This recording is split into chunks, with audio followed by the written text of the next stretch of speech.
What's up, guys? It is Sean here for the next top 5 video, and this video will be top 5 crown shop or companions that need to be bought with money, but the top 5 companions, they're best for privateer that, will be bought with either crowns or bundles or stuff like that.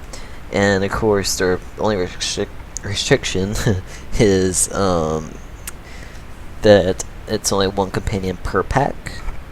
So let's go and begin the list. Number 5 on this list, number 5 on this list, as well as number 4, I can't really show on the screen. But number 5 on this list is Bar, which is the Buccaneer, main Beastmaster companion for the Grizzly Beast pack. And as strong as he is, it's really hard to include him on number 5. I'm not necessarily saying he's weaker than the companions higher up on this list, but I'm just saying in comparison to other classes, he's not quite as strong on Privateer, but he is still definitely top 5 on the list. He is the best out of the bears for Privateer in my opinion, because the Privateer companion itself is good, but it's still pretty limited. Bar, he just has, he's very good against melees because of his Finish Strike 3 along with Relentless and whatnot. And then he's also, of course, really good against musketeers because he's a buccaneer. And he's also good against characters, like swashbuckler characters, because he can reduce dodge and accuracy. So all in all, he's just a solid companion, and all you have to do is keep him alive. Privateers are very good at that. So that's why he's, of course, going to be on the list for privateers. So Bar is number 5 on this list. Number 4 on this list, once again, I can't show on the screen, but she is Nausicaa, which you can get, of course, with the Aquila bundle thing, whatever it's called. And she is also, of course, very strong for privateer, because you can just fortress her up, send her against musketeer teams. She's very effective against melees as well, because she won't miss. And she's just kind of a counter to several different classes, and not really bad against any class. And just because of how much privateers can buff her up, she is not higher on this list, but she is still going to be course number 4, because she's just that strong of a companion. Now I can start at least finally showing the companions on screen. So, number 3 on this list is...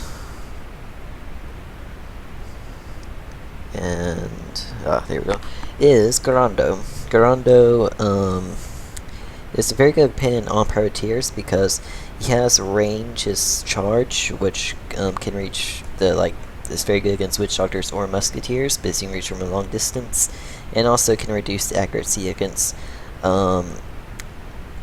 swashbucklers and buccaneers, and it's also good against other privateers. And he's just a very good strength-based companion, and can be very useful with action, and can kind of get that good mix, I guess, for reduces, as well as he can have the stun, or he can have Blade Storm 3 for critical buffs. So all in all, he can have extremely good burst, and he also won't die easily, especially with privateer's buffs. So he's very strong, and which is why he's number 3 on this list. Number 2 on this list is Sing Sha. And Sing Sha is very strong because you can, just like how the double goat strategy is very strong on Witch Doctor, the double goose strategy is very strong on privateers, because Goro is very strong, and with his charge, he can be considered better than Sing Sha. However, if you want for the extra burst, Sing Sha is better, because he has the super strike along with his reduce.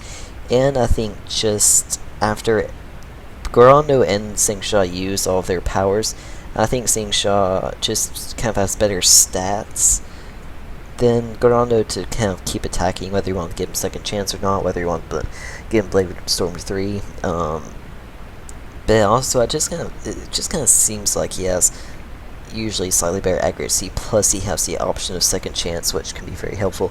And it just kind of has more consistent damage, I think, along with just the extra burst, because he has, of course, the extra big attack power over Gorando.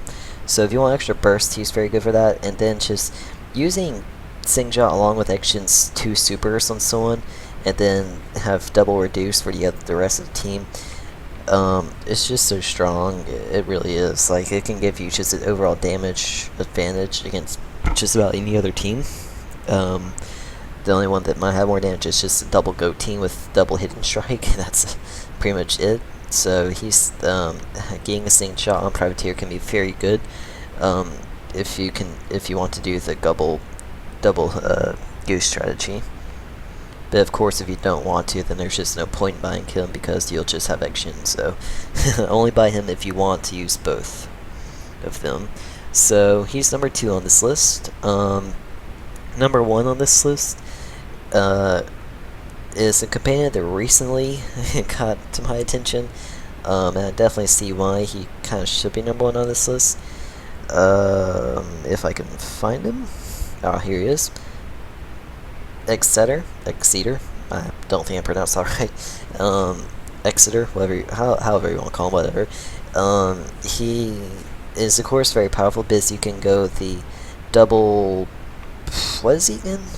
Badger or no? I don't know. I can't think right now. But anyways, you're gonna go him along with Emmett. And this is a very strong combination in 1 versus 1 because you have the double group heals, double super strike, and then have reduces for a character along with the companion, and just has really good base damage. So all in all, he's just such a strong champion. Not to mention, against a musketeer, if you give him Overwatch 3, first Overwatch 3, very good against any melees. Then True Grit 3, like, completely destroys any musketeer team. So if you have 2 of them, you can keep them both alive. I mean, they just will do so much in 1 versus 1, and that's not even why he's number 1 on this list. He is, of course, really good because of that, along with Emmett, but both of them in team battles, having Exeter and Emmett in 4 versus 4, if you had like double privateers, that would add up to like a total of 4 of them. That's 4 group heals, 4 super strikes, 4 big damage reduces. The big, of course, the one thing I forgot about is the power that reduces your movement range, which is huge against melee classes. And then, of course, 4 companions with Overwatch 3 and True Grit 3. Like, that is just so strong. So he's strong whether it's 1 versus 1 or 4 versus 4, and he definitely has to be number 1 on the list because of that.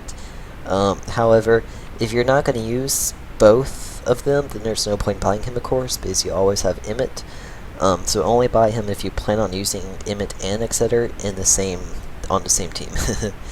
And yes, he is very strong for 1 versus 1 or 4 versus 4, but 4 versus 4 especially. So that completes this list. I'm kind of not sure whether I'm going to do the Buccaneer one as well, just because these lists are like kind of repetitive. Now that I mean, I kind of noticed it for a while, but I'm not sure if I want to do a 5th one, which will be pretty much, you know, the repetitive stuff. I do think making a new list of companions against certain classes will be a lot more interesting, and I think a lot more overall informative. Because I really think, like, no matter how good like a companion is for one team, it has to be good against the other teams, and know when to use them in certain matchups. So all in all, I don't think I'll do the one for Buccaneer unless someone who's watching this video comments and tells me that you would specifically like to see the one for Buccaneer. If so, then I will include it. But anyways, this ends this top 5 video, and I'll have my next one in 5 days. And thanks for watching.